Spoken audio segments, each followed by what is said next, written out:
Assalamualaikum warahmatullahi wabarakatuh. Nama saya Dodi Aryadi dari Prodi PBS kelas A, akan menjelaskan tentang faktor yang mempengaruhi akhlak. Pengertian akhlak. Kata akhlak berasal dari bahasa Arab khuluq, yang jamaknya akhlak.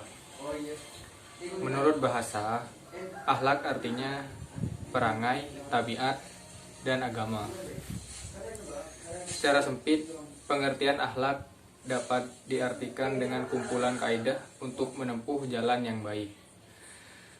Jalan yang sesuai untuk menuju akhlak, pandangan akal tentang kebaikan dan keburukan.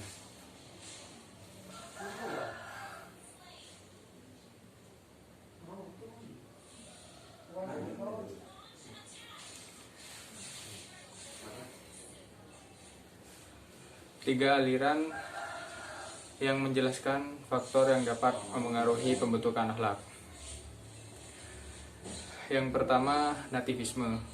Faktor yang paling berpengaruh terhadap pembentukan diri seorang adalah faktor pembawaan dari dalam, yang bentuknya dapat berupa kecenderungan, bakat, akal, dan lain-lain. Yang kedua, empirisme. Faktor yang paling berpengaruh terhadap pembentukan diri seorang adalah faktor eksternal, seperti lingkungan sosial, pendidikan, dan pembinaan. Dan yang ketiga, konvergensi. Faktor yang berupa pengaruh terhadap pembentukan diri adalah faktor internal dan eksternal.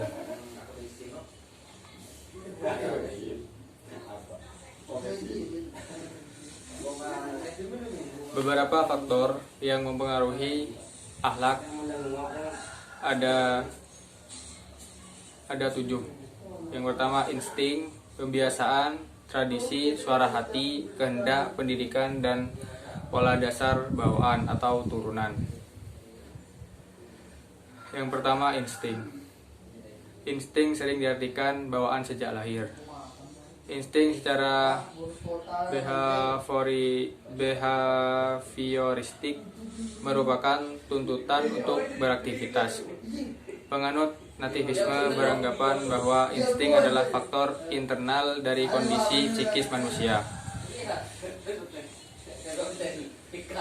Pembiasaan. Dalam akhlak, pembiasaan merupakan sebuah keniscayaan yang harus diwujudkan. Dalam Islam disebut istiqomah. Pembiasaan terhadap kebaikan akan melahirkan kegiatan yang baik. Dalam Islam, kebiasaan tidak hanya melahirkan aktivitas horizontal yang akhlaki, akan tetapi juga kepuasan emosional. Kehendak. Kehendak bersinonim dengan kemauan, sedangkan keinginan bersinonim dengan hasrat. Ketika keinginan diberi penekanan, maka ia akan naik menjadi kehendak. Dalam Al-Quran, kehendak memiliki kebebasan untuk melakukan aktivitas yang dipilihnya. Akal berperan untuk memberikan pilihan sehingga kualitasnya tergantung dari pengetahuan akal yang dimiliki. Tradisi. Tradisi yang terbentuk dari dialog antara individu dengan lingkungan.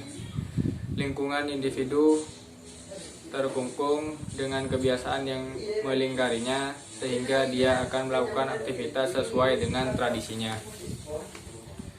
Ketika jiwa tidak mampu mewarnai kebiasaan tidak baik, maka agama menyarankan untuk hijrah kepada yang ma'ruf. Suara hati. Suara hati yang tersinari disebut dengan nurani, yang dalam Al-Quran dikatakan fuadah.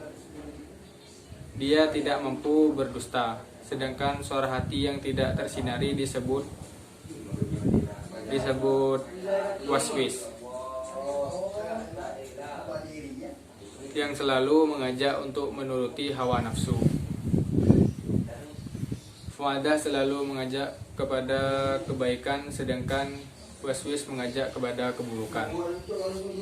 Seringkali fuadah mendapat tekanan dari waswis, sehingga kondisi hati seorang berkecamuk.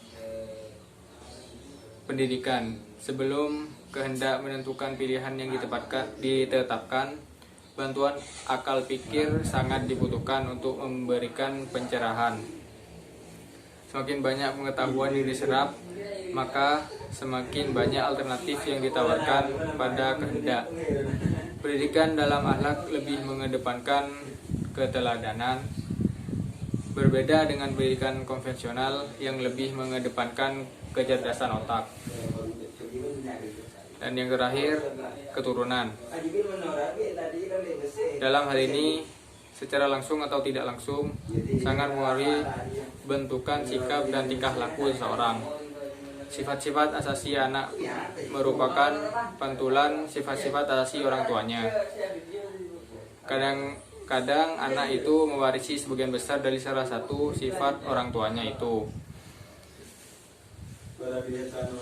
Ilmu pengetahuan belum menemukan secara pasti tentang ukuran warisan dari campuran atau persentase warisan orang tua terhadap orang tuanya.